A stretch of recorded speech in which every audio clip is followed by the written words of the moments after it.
Bienvenue à toi dans La Voix de l'Ordinaire. C'est un podcast qui dure jamais plus de 45 minutes. Le but, donner la parole à des gens comme toi et moi qui ont des histoires uniques à partager pour qu'on puisse découvrir ensemble ce qu'ils ont à nous apprendre. Honnêtement, je sais pas où les discussions nous mèneront, mais ce qui est sûr, c'est que la découverte, la spontanéité, la simplicité et la bienveillance seront toujours au cœur de chaque épisode. Très bien. Bonjour à tous, on est dans La Voix de l'Ordinaire. J'espère que vous allez bien. Donc, aujourd'hui, on se retrouve pour un nouvel épisode. Est-ce que tu veux rester anonyme ? Non. Non ? Bon. On est avec Dounia, une personne qui m'a accueilli pour le chemin de Compostelle. Et donc, je me suis dit que c'était une bonne occasion pour faire un podcast. Tu es la première personne avec qui je fais un podcast sur le chemin. Okay. Ouais. Quel honneur. Écoute. Donc, avant de commencer, je voulais te dire que là, c'est toi qui gères la conversation. D'accord. Si y a un sujet, tu veux pas en parler ou quoi, il n'y a pas de souci. Si après le podcast, tu dis « Ah non, ça, peut-être tu peux le couper ou quoi, tu me diras. » Et peu importe où on en est dans la conversation, au bout des 30 minutes, on s'arrête. On s'arrête, ok. Est-ce que tu peux te présenter ? Ok, donc je m'appelle Dounia, j'ai 43 ans, j'habite à Bayonne. Ouais. Je suis aide-soignante aux urgences de ma ville. Je suis maman de 2 garçons, 20 ans et 18 ans, et voilà. Très bien, très bien, très bien. Je lance le chrono quand tu commences à répondre à la question. À la question, okay. D'accord. Okay. Est-ce que tu peux me dire un chiffre entre 1 et 12 ? 7. 7. Y a-t-il eu un moment dans ta vie où tu as dû prendre une décision difficile ? Comment as-tu fait ton choix et quelles ont été les conséquences ? Oui, on n'est pas là pour trier des lentilles ici. Ouais, je vois ça. Alors, un moment difficile dans ma vie, oui, le plus... Allez, c'est parti. Là, j'en ai 2. La séparation avec le papa de mes enfants. Et c'était quoi Comment t'as fait ton choix et c'était quoi les conséquences ? C'était un choix, on va dire, quand même partagé. Donc, c'était pas non plus... c'était un choix partagé, plus ou moins, on va dire. Et les conséquences... après, c'est que pour du positif. Donc, c'est pas très... Il n'y a pas eu de conséquences. Mes enfants étaient déjà assez grands. On a été très intelligents tous les deux. Donc, ça s'est passé en douceur, avec respect. Ça se passe toujours en douceur, avec respect. Donc oui, c'est vraiment la décision de notre vie quand même importante. Après 18 ans de mariage, c'est pas un truc que tu fais à la légère. Mais à côté de ça, il n'y a pas eu de conséquences, comme on pourrait s'imaginer, négatives. Ça s'est passé tout en douceur. Donc forcément... il n'y a pas de conséquences dramatiques, quoi. Donc voilà. Comment vous avez fait pour que ce soit pas négatif, justement ? Parce même s'il n'y avait plus le même amour et tout ça, on se respectait quand même. Il y avait énormément de respect, il y a toujours énormément de respect entre nous. Donc du coup, quand on en a parlé aux enfants, ça a été d'une même voix, en fait. Ça n'a pas été papa c'est le méchant, maman c'est la méchante. Voilà, on leur a dit que c'était un choix de tous les deux, même si je pense qu'on en souffrait quand même d'être arrivé au bout de notre histoire, parce qu'on aurait aimé la finir jusqu'à la fin. Quand on se marie, c'est pour espérer de rester au moins jusqu'à... Enfin, moi, je ne me voyais pas vieillir sans lui. Okay. Je pense que lui, c'est pareil. Mais on n'a pas su faire, et du coup... on a su faire par rapport aux enfants, et du coup, le fait d'être respectueux l'un envers l'autre, on a de la bienveillance et tout, et du coup, c'est passé... C'est passé facilement. C'est étonnant parce que la plupart des séparations, c'est des déchirements, tu sais, chacun pense à soi. Ouais, mais du coup, comme je dis, l'autre t'appartient pas. Donc déjà, quand tu te mets ça en tête, l'autre, c'est pas ta propriété. Donc du coup, elle est libre de partir comme elle est libre de rester. Et vaut mieux qu'elle parte avant. Parce qu'après, quand tu laisses passer trop de temps, il faut essayer l'amour, il faut essayer quand même de... Mais quand on arrive au bout de ce qu'on peut essayer de faire, il faut laisser l'autre partir. Et même si on aime encore, je pense que c'est une belle preuve d'amour aussi. Après, comme je dis souvent, il n'y avait pas de violence entre nous, ni verbale, ni physique. C'est juste un amour qui s'épuise, quoi. Donc, du coup, c'est plus facile. Il n'y a pas de déchirement. j'ai pas de grief contre lui, il en a pas contre moi. Enfin, donc du coup, c'est vrai que ça se passe souvent quand ça se déchire, c'est parce que y a une personne qui est encore très très amoureuse et qui accepte pas que l'autre parte, ou qui a de la violence. Donc là, c'est différent. Mais dans mon cas, c'était pas ça. Donc c'est vrai que c'était beaucoup plus facile, quoi. Et tu savais que ça allait bien se passer, la séparation? Alors, je savais que ça allait bien se passer. Oui, avec lui, oui. J'avais très peur par rapport à mes enfants. Parce que tu sais, tu grandis, on a toujours été une famille unie. Et du coup, mes enfants ont toujours... Enfin, c'est un peu le monde des bisounours. Donc là, j'avais peur de les... Ouais, franchement, j'avais peur. J'ai des gamins hyper adorables. Puis quand on a divorcé, c'était en pleine adolescence pour eux. Donc Elias avait presque 15 ans, je crois, et Abdella, 17, il allait verser voilà, dans ces eaux-là. Et donc, du coup, c'est vrai que j'avais plutôt peur de... Pas avec mon ex-mari, je savais que ça allait bien se passer, parce que bon, je le connais, je le sais intelligent, c'est quelqu'un de calme, de doux, d'hyper respectueux, donc ça, je savais absolument que ça allait bien se passer. Et j'avais peur que mes enfants le vivent mal et que c'est des enfants qui fonctionnent, enfin qui fonctionnent bien, ça se dit pas comme ça, mais oui, qui sont voilà, des ados épanouis et tout. Et j'avais peur justement de... Tu vois, c'est leur premier trauma quand même, parce que mine de rien, même si ça se passe super bien, même si leur réaction du coup était super bonne aussi, mais c'est quand même, tu sais que tu vas infliger quand même à tes enfants une séparation. Et c'est pas anodin. Enfin, tes parents, c'est le socle de ta maison. Et t'en enlèves un, ça tombe. Donc du coup, voilà, le fait aussi que tous les deux, on soit sur la même longueur d'onde, que tous les deux, on se soit parlé tous les deux, et après on ait réuni nos enfants à 4 pour leur expliquer qu'on restait une famille, quoi qu'il en soit, que si on avait besoin de se retrouver les 4, même si chacun de nous fait notre vie de notre côté, on sera toujours les 4 pour les anniversaires, les réussites d'examen, les mariages s'ils se marient, enfin, voilà, les naissances s'ils ont des gosses, voilà. Mais du coup, ma peur, c'était pas par rapport à ma séparation avec mon ex-mari, c'était par rapport aux enfants. Vraiment, j'avais une peur. J'ai mis du temps. Nous, on se l'est dit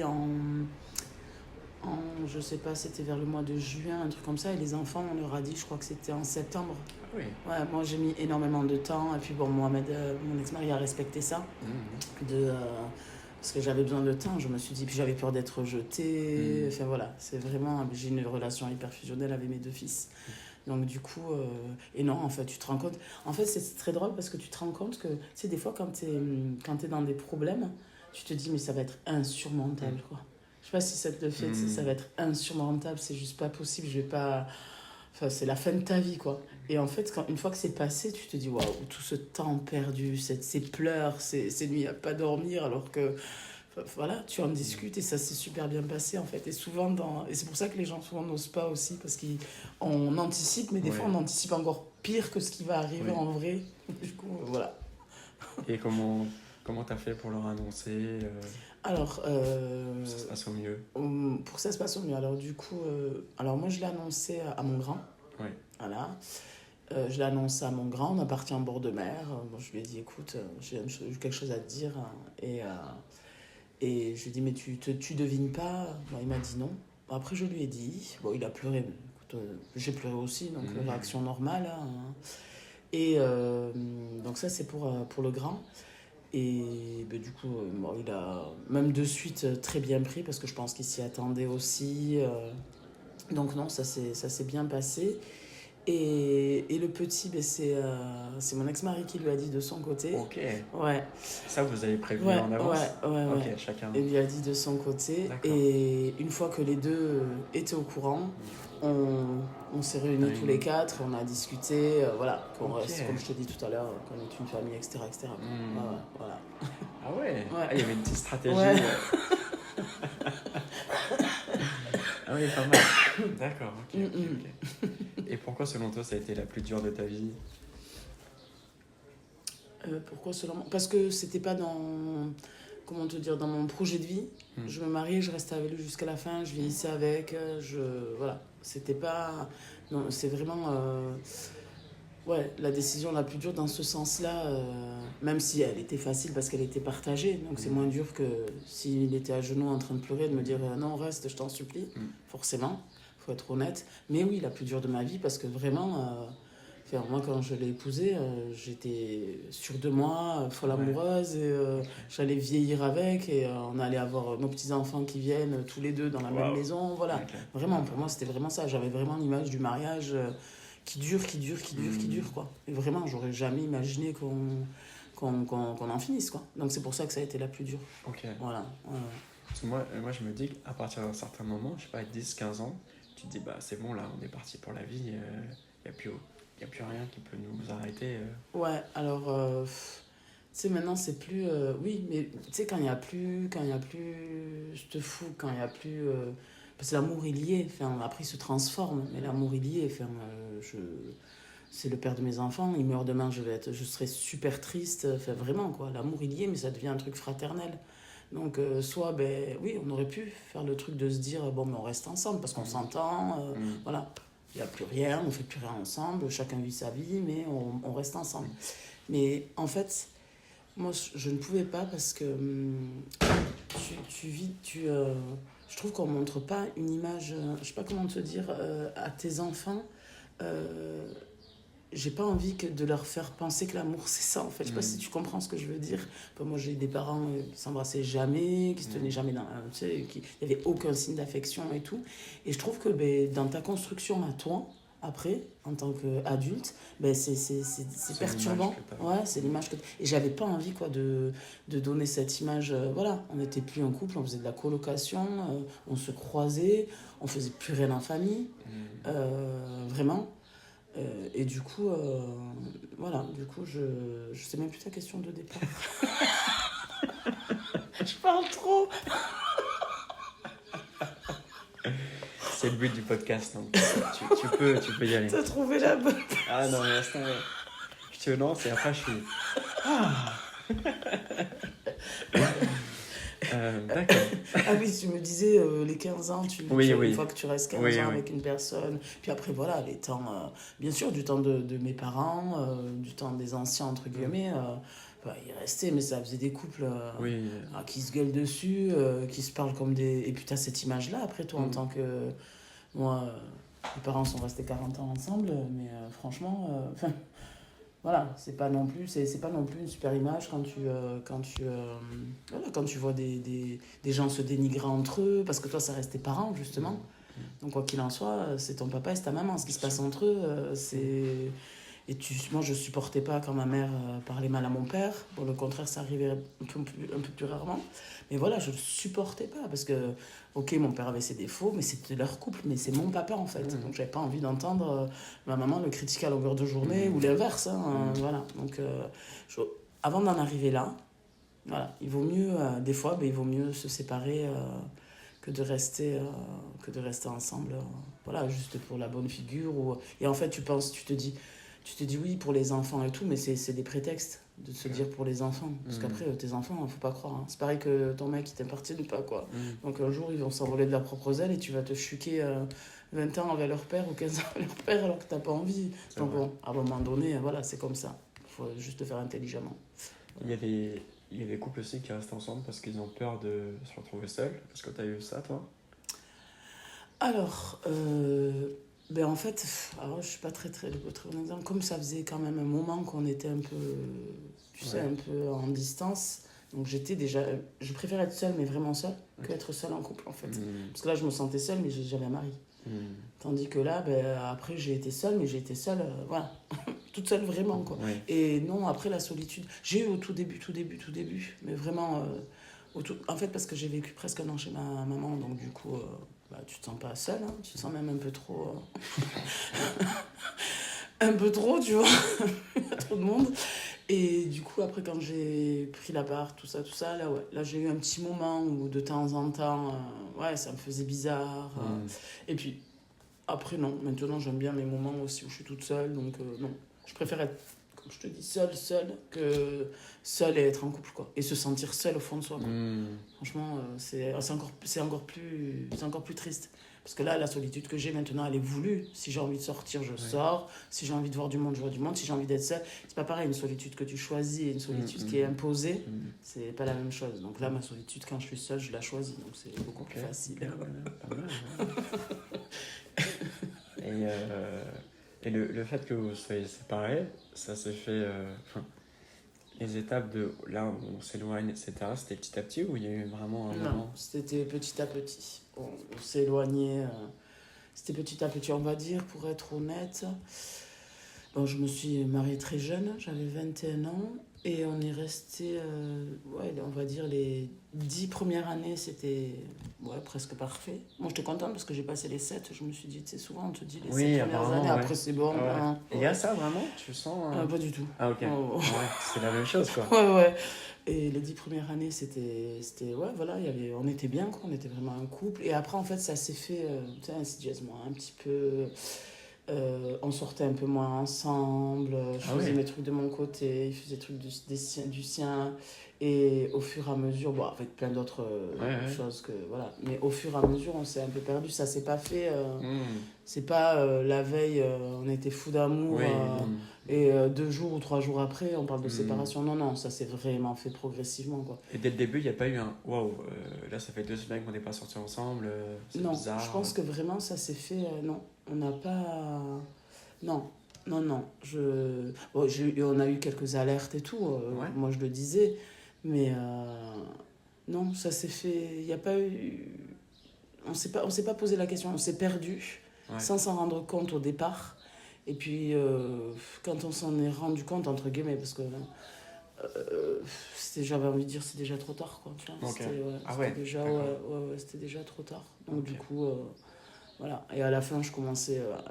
Il m'insupportait alors que c'est quelqu'un d'hyper gentil et qui méritait pas, en fait, qu'il m'insupporte. Et ouais, vraiment, hein, vraiment. Il m'insupportait, mais c'était sa présence, c'était épidermique, quoi. Je ne pouvais plus. Mais vraiment, mais même moi, je m'en voulais. Je me disais, mais t'étais une pauvre fille. Parce qu'après, c'est pareil. C'est dans ton entourage et tout, t'es avec un mec super gentil, hyper bon papa. C'est son meilleur rôle, je crois. Très papa, très libre. Tu vois, t'es un couple, mais si t'as besoin de faire tes choses, tu veux partir en voyage avec une copine, t'y vas. Enfin, très, très comme ça. Et donc, les gens, en face de toi, t'as des gens qui te disent, mais t'es complètement taré. Oui, il est là. Tu veux quoi? Tu veux un mec qui te frappe? Et c'est dur, ça, quand je te jure, des fois, mais même j'aurais préféré, je sais pas, que ce soit un gros con. Ouais, pour justifier. Exactement. Alors que là, il n'y avait rien à justifier. Tu t'es senti jugée quand... Oui. Ouais, pas mal, oui. Oui, jugée, incomprise un peu. Oui, pas mal quand même. Mais parce qu'en fait, pour être honnête, quand on s'est... Même si on s'est super bien passé, les enfants et tout, t'avais l'impression, quand lui, il en parlait, que c'était plus de mon fait, tu vois, que c'était plus... alors oui, on va dire que c'est moi qui ai initié le truc, mais parce que lui, il était dans la passivité complète. Il aurait pu rester 20 ans à faire chambre à part. Lui, ça lui allait. Ah ouais, lui, il s'était fait dans le truc de toute façon... Voilà. Okay. Mais lui, il s'était fait dans le truc, il pouvait... Oui. Donc voilà. Et donc, du coup, t'as l'impression que les gens... c'était mais complètement taré, quoi.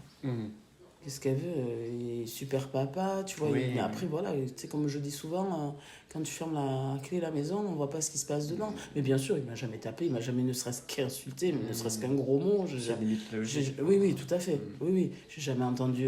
Mais tu sais, les gens, ils ont vite le jugement facile. Comment ça, il tape pas, Voilà. Ma maman, c'était pareil. Quand elle a su, c'était... Mais qu'est-ce que tu veux? Ils te laissent sortir, c'est des anciennes mamans méditerranéennes, je précise, marocaines. Tu t'habilles comme tu veux. Voilà, tu t'habilles comme tu veux, tu sors, ils te laissent même aller en voyage. Mais mais quel homme va pouvoir te faire ça? Il s'occupe des enfants, il fait à manger. Enfin, en même temps, tu peux faire à manger, même moi, tu peux faire à manger, c'est pas parce que t'es un homme que... Mais voilà, donc c'est vrai que c'est plus facile, je pense, de se séparer de quelqu'un de mauvais, entre guillemets, ou que, voilà, si ma famille ne l'avait pas aimé, ou mes amis ne l'avaient pas aimé, c'est plus facile, parce que, bon, justement, on va te soutenir même plus dans cette épreuve-là, que là, En fait, t'avais la double peine, quoi. Que là, du coup, on te soutient moins, quoi. Tu vois, c'est... Voilà, parce que même si c'est des choix qu'on a fait, volontaire, quoi, c'est quand même une souffrance, parce que comme je te disais, quand tu penses, tu t'es frayé un chemin et tu penses que tu vas le suivre tout le long, et qu'à un moment donné, ce chemin tu le pètes, forcément c'est une souffrance, mais même quand ça se passe bien, c'est une souffrance. Même pour les enfants, je suppose que voilà. Après, on en avait, au tout début, on en discutait beaucoup. Et je pense que, bien évidemment, on pourra en dire ce qu'on veut, même si ça se passe super bien, même si ben, un enfant, il a envie de voir sa maman et son papa Bien ensemble, sûr, quoi. bien Donc, sûr. bon, voilà. Et ces gens qui te jugeaient, tu te justifiais ou tu disais c'est bon, c'est ma décision, arrêtez de me prendre la tête. Non, j'ai toujours... Non, je leur disais, mais vous avez raison, c'est un mec super bien. Ok. Voilà. Je leur disais, vous avez raison, c'est un mec super bien. Et j'insistais sur, mais on a décidé qu'on arrêtait. Ouais. Voilà. Mais vous avez raison. Vous m'entendrez pas, parce qu'après, t'as toujours les gens qui viennent un peu pour gratter, pour entendre deux, trois conneries, mais jamais. Et même même sur des trucs que je peux penser, je ne dénigrerai jamais le père de mes enfants. Quoi qu'il en soit, même s'il peut me faire un coup un peu bizarre ou un truc que je vais pas apprécier moi, je ne dénigrerai jamais. Mais encore moins devant mes enfants, et même devant mes amis, ma famille, je ne dénigrerai pas. Ok. Ouais, ça, c'est mon... Ah ouais, non, je pourrais pas. Et lui faisait pareil avec toi? Ah oui, complètement. Ouais. Ah, Ok. complètement. Complètement. D'accord. Ah oui, oui, complètement. Mais quand on s'est séparés, il a dit aux enfants, j'étais avec eux, hein, il a dit aux enfants, de toute façon, que je n'entende pas quelque chose de négatif sur votre maman, je ne l'accepterai pas et ça sera Croix-Rouge, quoi. Enfin, ça sera fini, quoi. Ouais, ouais. Sur ça, on est tous les deux pareils. Ok, d'accord. Ouais, ouais. Wow, c'est fou d'être. Ouais, ouais. Ouais, c'est pas mal. Ok. Ok. Et la bague, t'en as fait quoi? Là où je la mettais plus déjà. Je sais pas où elle est. Ah Putain, j'aurais dû la revendre. Tu me fais penser, je vais aller voir chez mon ex-mari. Je n'ai pas pensé, Ça peut mince. faire un petit pécule, hein, écoute. Non, mais après, je la mettais pas parce que c'était une grosse bague avec une grosse pierre et dans mon boulot, je suis obligée de Ah, mais l'enlever. oui, J'ai c'est pas le droit. C'est vrai. On a droit qu'aux alliances et j'avais pas d'alliance. Donc, du coup, ça faisait des années que je la mettais pas. Mmh. Je suis la mettre 3-4 ans et puis après, j'étais obligée d'enlever tous les jours. Donc, du coup, je l'avais laissée. Mmh. Voilà. Bien sûr. Ah oui, effectivement, ouais, c'est vrai, c'est vrai, c'est vrai. Et est-ce que cette relation a influencé tes relations d'après avec les hommes? En bien, en mal, sur Eh des bien, en critères? fait, il faut dire ce qui est. Bon, c'est un choix voulu. Je me suis mariée très jeune, mais c'est voulu. C'était vraiment moi. Même mon père n'était pas d'accord. Enfin, je me suis un peu... Parce qu'il me trouvait trop jeune. C'est fou, d'habitude, il pousse Oui, à... non. Mon Quand père, t'as 19 ans, là, c'est non, bon. mon père n'était pas d'accord. Ah ouais. Il m'a dit, t'es trop jeune, t'as pas d'expérience, t'as que 21 ans. Ouais. Donc voilà, donc je me suis un peu... Mais moi, j'étais, tu sais, à cet âge-là, en fait. C'est avec le recul maintenant. Tu vois, j'ai 43 ans, tu as un certain recul que tu n'avais pas. Et c'est vrai que j'ai pas connu grand chose, tu vois, en amour. Et Tu le referais? ah, je le refais parce que j'étais super gosse. Et que, ouais, non, je le referais. Okay. Ouais, franchement, je le referais différemment. Je le referais différemment, mais je le referais. Je répéterai pas les mêmes erreurs. Ouais, je le referais. Je pense que oui. Ouais, je saurais du coup comment faire, faire nourrir cet amour, comment je saurais faire. Mais je pense que je le referais. Et du coup, c'était quoi ta question? Comment cette relation a influencé? Oui, influencer mes prochaines. Et ben, du coup, t'arrives à... J'avais quel âge? Presque 40 ans. Ouais, 40 ans même, quand on s'est séparés. L'âge fatidique. Et ouais, peut-être aussi, l'âge fatidique. Cette remise en question, de te dire, bon, j'ai fait la moitié de ma vie, encore un peu plus de la moitié, en étant bien. Donc, tu as plein de remises en question aussi sur ce que tu veux pour toi, égoïste, un peu plus égoïste que quand tu as... Et comme j'ai eu un peu un désert affectif pendant les 3-4 dernières années, ben, du coup, tu te retrouves en manque d'amour et du coup, tu as vraiment besoin. Donc, tu vas vite croire aux belles paroles dès les premières... tu vois, de suite, tu es comme une gamine, en fait. Voilà, tu sais, c'est ces gens qui n'ont pas d'amour et puis tout d'un coup, on leur en donne juste un petit peu et tu sais, ils le prennent. Donc, après, sur ça, j'ai pas changé. Malheureusement, j'ai envie de dire, je suis très fleur bleue, très... tu vois, je crois encore... T'en as plein qui te diront, non, moi, je crois plus du tout. Mais je crois encore que je peux vivre une belle histoire d'amour. Okay. Mais maintenant, je suis plus dans le truc de me dire... de me dire, c'est pas grave, même si c'est une belle histoire d'amour qui dure 1 an, elle durera 1 an. Même si c'est une belle histoire d'amour, si c'est une belle histoire d'amour qui dure jusqu'à la fin, voilà, tant mieux, elle dure jusqu'à la fin. Mais voilà, après, comme je dis, j'ai pas de pression par rapport à ces femmes qui se séparent et pression, celles qui en veulent, parce que c'est pas une obligation non plus de vouloir des enfants. Mais tu vois, déjà, le fait d'avoir mes enfants, d'avoir, je sais pas, parce que tu as beaucoup de femmes, tu as l'horloge, elles divorcent, elles ont 38 ans, elles n'ont pas d'enfants, tu as l'horloge biologique, elles vont vite se précipiter à prendre un mec juste pour faire des gosses parce qu'elles veulent des enfants. Voilà. Et du coup, moi, le fait que voilà, moi, mes enfants, voilà, ils sont grands, et du coup, j'ai pas le même. J'ai pas d'attente particulière oui, d'attente en amour et tout, oui, mais j'ai pas d'attente particulière pour mon avenir par rapport à une personne. Donc. Difficile au départ quand même les relations après divorce on va dire.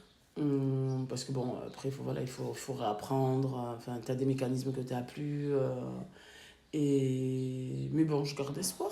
Bien sûr, bien sûr, bien sûr, bien sûr. Bien sûr. Carrément, ça va.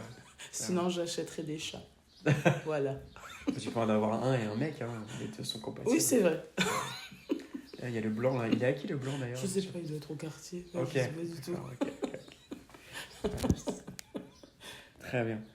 Et justement, tu me disais que tu referais des choses différemment. Pour les gens qui nous écoutent, ce serait quoi pour toi les ingrédients à mettre dans un couple pour que ça... Pour que ça marche. Déjà la communication. Ok. Ça, pour moi, c'est le numéro 1. J'ai même pas envie de dire l'amour. D'abord, j'ai envie de dire la communication. Si tu sais pas communiquer, que ce soit l'un ou l'autre, ça s'évoue à l'échec en fait. Et nous les femmes, alors bon, j'aime pas trop stéréotyper et tout, mais je remarque que ce soit avec mes copines, mes cousines, etc., on est quand on aime un homme, on pense qu'il va deviner ce qu'on attend. On pense qu'il va deviner ce qu'on veut, qu'il va voir quand on n'est pas bien, mais pas forcément en fait. Et tu peux pas reprocher à l'autre si tu ne lui as pas dit en fait.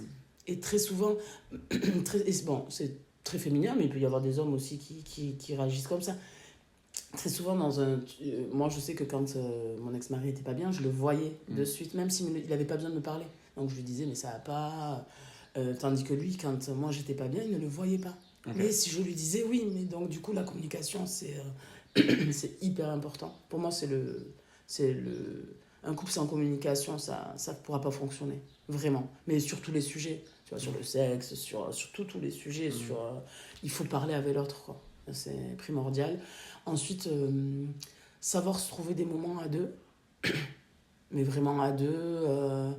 Oui, comme je disais, des trucs tout bêtes, des trucs du quotidien, des trucs anodins. Regarder un film Netflix, la tête sur son épaule, ou bien, tu vois, se tenir main dans la main quand on marche, se faire des petits bisous furtifs ou des bisous plus longs, enfin, tu vois. Mais qui est ce côté où c'est tous les jours qu'il y ait une petite marque d'affection, c'est important aussi. Et que ce soit pas juste parce que c'est lundi et qu'il est 22h et que le lundi on fait l'amour, quoi.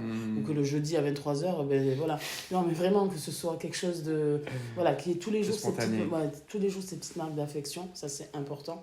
Donc trouver un temps, donc je dis de la communication, trouver un temps pour les deux. Et aussi, c'est important, enfin pour moi, après je pense que c'est pas tout le monde, et aussi que chacun aussi arrive à vivre sans l'autre de temps en temps. Donc, c'est important de faire des choses à deux, mais aussi c'est important de savoir, je sais pas, le mari va aller voir, je sais pas, n'importe quoi, avec des potes, la femme avec des copines, faire des choses, ou même des choses seules, hein, pas forcément avec des gens, mais savoir se prendre du temps pour soi, au-delà du couple, c'est important aussi. Ça, c'est dans la durée, parce qu'au début, de toute façon, t'es H24 avec, oui, c'est l'amour fou, mais il faut savoir cultiver ça, parce que si tu veux durer dans la longueur, t'es pas H24 avec ton homme. Il faut que tu saches aussi, ou avec ta femme, il faut que tu saches aussi vivre des moments à toi. Et je trouve que même quand tu vis des moments à toi, vous vous retrouvez encore plus amoureux, je sais pas comment dire. Tu sais, quand tu vas à une soirée, lui va à une soirée, ou qu'importe, et qu'après, il y a des choses à se raconter, et puis voilà, c'est le fait de se manquer des fois un petit peu, ça permet, ça permet de se retrouver encore plus fort et tout. Donc je pense que c'est vraiment les 3 points que je mettrais, c'est vraiment ça, la communication, passer du temps à deux, important, et passer aussi du temps chacun de son côté. Je pense que Mhm. vraiment, c'est important. Et après aussi, parce que très souvent, enfin, je vois autour de moi, c'est tout ce qui est question d'argent. Ok. Très, très souvent, ça brise Ah des ouais? couples. Ouais, ouais, ouais. Très, très souvent, ça. Tu sais, si t'as une femme dépensière ou un homme dépensier, ou. Très, très souvent. Donc, dans ces cas-là, moi, je dis, mettez chacun, parce que maintenant tout le monde travaille et tout, mettez chacun, mettez un compte commun où vous mettez, vous séparez toutes vos. Bon, ça reste très. C'est pas- l'amour et parler d'argent, c'est pas beau, enfin Mhm. pour moi, mais dans certains couples, j'en vois beaucoup, c'est pour ça que. Qui se déchirent Ouais, pour l'argent. ouais, Ah ouais? j'en vois énormément. Ok. Ouais, ouais, j'en vois énormément. Où ça regarde qu'est-ce que l'un prend, qu'est-ce que l'autre. Donc, du coup, si chacun a son compte et qu'un compte commun pour les dépenses Mhm. communes, au moins ça évite. Ah oui, l'argent, c'est. Ah ouais? Ouais, ouais. Au début, non, mais quand tu avances en amour, des fois, ouais, ça peut être un problème. Ouais, Ok. ouais, ouais, j'en vois beaucoup. Où c'est un souci. Et ils arrivent à communiquer, les gens, ou ça fait Ben éloigner voilà, et après, ça fait éloigner, quoi. Ok. Ouais, ça fait éloigner. Et puis après, tu les vois se disputer pour 5 000 € ou je ne sais quoi, tu vois. Et ça finit Mhm. par des divorces ou C'est ils se dommage. crachent dessus, quoi. Donc, Mhm. ouais, non, c'est clair. Donc, C'est vrai que voilà. l'argent, on n'y pense pas, mais. Non, mais oui, oui, ben oui, parce que quand tu parles d'amour, t'as pas envie de Oui. penser à parler d'argent. Mais dans un quotidien et dans une vie où tu veux prolonger et que tu. Ouais, des fois, ça peut être le nerf de la guerre, quoi. Et pour toi, le mieux, c'est d'avoir deux comptes séparés et un compte commun, c'est Ouais, ça? je trouve que pour ceux qui. Oui, oui. Ouais, ouais, Ok. ouais. Ouais, ouais, Pour la vie ouais. quotidienne. Ouais, ouais. Ok, d'accord, Bah, d'accord. moi, c'est pareil, enfin, quand j'étais jeune, mais tu me demandes, tu veux te. Genre, il y a des gens, tu sais, quand ils se marient, ils font des contrats. Genre, Ouais, si hein. on divorce, non, non, mais moi, c'était impossible. Enfin, Ok. je me marie avec toi, mais si je pense déjà, attends, si on La fin, divorce, tu ouais. vois. Ouais, ouais. Ouais, Et effectivement. pourtant, t'en as qui se déchirent vraiment Ouais. à cause de ça, quoi. C'est vraiment. Mais Ouais. en même temps, c'est aussi très logique de se dire, bah là, je suis encore en pleine faculté intellectuelle, je suis pas trop amoureux, pas trop dans le Oui, truc. tout à fait. Bien sûr. De manière Oui, oui, factuelle, tout à fait. Exactement. Ouais, Mais ouais. c'est vrai que penser à la fin, c'est chaud quand même. Oui, oui, oui. C'est comme faire un contrat obsèque à Oui, 30 ans. C'est un exactement. peu. Mais pourquoi pas au final? Ah ouais, l'argent, Ouais, d'accord, ok. ouais, ouais. Mais sinon, en premier lieu, communication, prendre du temps à deux et prendre du temps pour soi, ça c'est vraiment des choses, voilà, des choses de couple qui pour moi sont primordiales. Ouais. Hmm. C'est Euh, marrant parce que la première chose, la communication, c'est tellement logique. Sorti. Ouais, ouais, très bien, très bien, très bien, très bien. Très bien. T'as vu, 30 minutes, ça passe vite, Ah hein? ouais, Ouais, mais t'as vu? grave. Ah oui, oui. Donc au final, c'est un Ah condensé oui, de. complètement. Tu vois? Ouais, ouais, ça passe super vite. C'est sympa Ouais. comme concept. Et après, ouais, tu vois, on Ah discute. ouais. Il n'y a pas la pression de. Attends, faut que je trouve le premier Oui, sujet. tout à fait. C'est Oui, cool. oui, tout à fait. Et après. Ouais, après ça va tout seul et tu Ouais. rebondis aussi quand. Oh, bah voilà, c'est ça. C'est ça. Et puis j'ai pas eu besoin de trop rebondir. Attends, il reste des petites questions Ah encore. oui, c'est vrai. Vas-y, Attends, t'inquiète. j'écoute. Bon, là, il y a une dizaine de questions. Je D'accord. réponds de manière assez brève. Courte.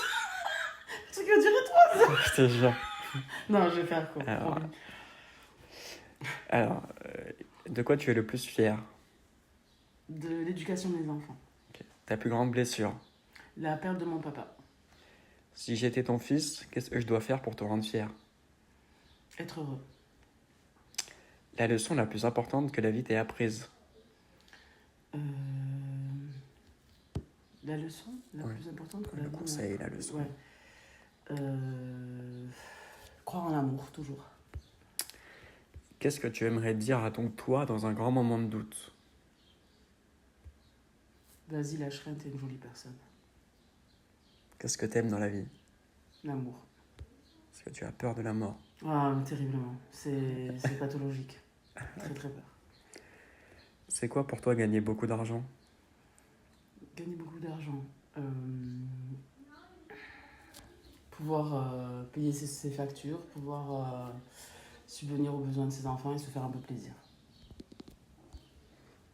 Qu'est-ce qui te rend heureuse? Mes enfants. Et qu'est-ce qui pourrait te rendre encore plus heureuse? Waouh. Si t'as pas de réponse, c'est pas grave. Ouais, je sais pas quoi dire. C'est quoi ton prochain objectif sur lequel tu travailles actuellement? Est-ce que t'en as un? Un prochain objectif sur lequel je De travaille vie, ouais. actuellement. Ouais. Sur ma naïveté. Ok. Ouais. D'où le côté fleur bleue. Ouais, etc. exactement. Ok. Et cette question, je l'adore, je l'ai découvert il n'y a pas longtemps.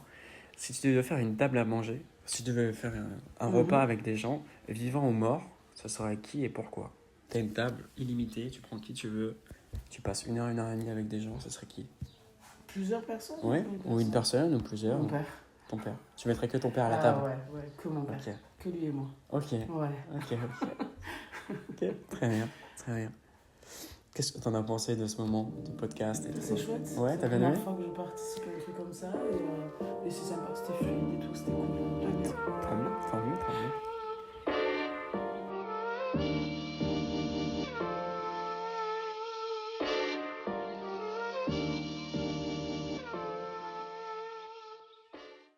Ah, et voilà, on arrive tranquillement à la fin du podcast. C'est le moment pour moi de vous remercier du temps que vous nous avez accordé. J'espère que vous avez passé un bon moment. N'oubliez pas que chaque rencontre est toujours une opportunité de mieux comprendre le monde. Et nous, on se retrouve dans 2 semaines. Ciao!